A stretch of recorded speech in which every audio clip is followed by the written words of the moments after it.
Je suis amoureuse de lui. Épisode 1.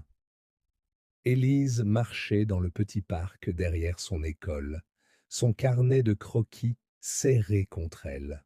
Le soleil de fin d'après-midi enveloppait les allées de lumière dorée, et tout semblait paisible. Pourtant, son cœur était agité, elle ne savait pourquoi, mais une curiosité particulière la poussait vers le vieux banc sous le grand chêne, là où elle n'avait jamais vraiment prêté attention. Assis là, un garçon, un peu plus jeune qu'elle, était plongé dans un livre. Ses vêtements étaient simples, un peu usés, mais ses yeux brillaient d'une intensité douce et calme. Élise s'arrêta à quelques pas, intriguée par son air concentré et tranquille.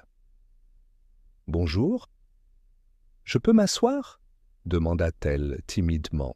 Le garçon leva les yeux et sourit doucement. « Bien sûr, je m'appelle Daniel. » Élise s'assit, et pendant un moment, ils restèrent là en silence. Puis, poussée par une impulsion, elle lui montra son carnet. « Tu dessines souvent ?»« Oui, quand j'ai le temps. »« J'aime comprendre les choses, » dit Daniel en baissant les yeux sur son livre. « Mais je trouve toujours du temps pour observer le monde. » Élise sentit son cœur se serrer devant la simplicité et la sincérité de ce garçon.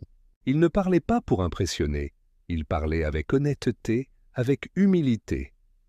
« Tu lis quoi ?» demanda-t-elle, fascinée. « La Bible. Elle m'aide à rester calme et à comprendre comment bien vivre. Je crois qu'il faut toujours essayer de faire le bien, même quand c'est difficile. » Élise fut touchée par cette réponse.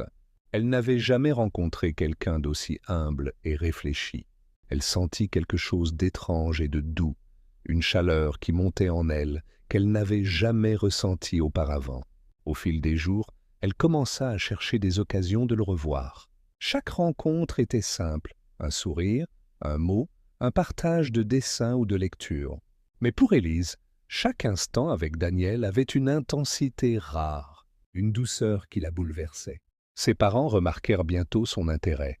Inquiets, ils tentèrent de la détourner de Daniel, préférant Junior, un jeune homme de milieu moyen, sûr et stable à leurs yeux. « Élise, Junior est bien pour toi. Il a un avenir stable, » lui dit sa mère. « Daniel, il n'a rien, tu devrais réfléchir. » Mais Élise secoua la tête, le cœur serré.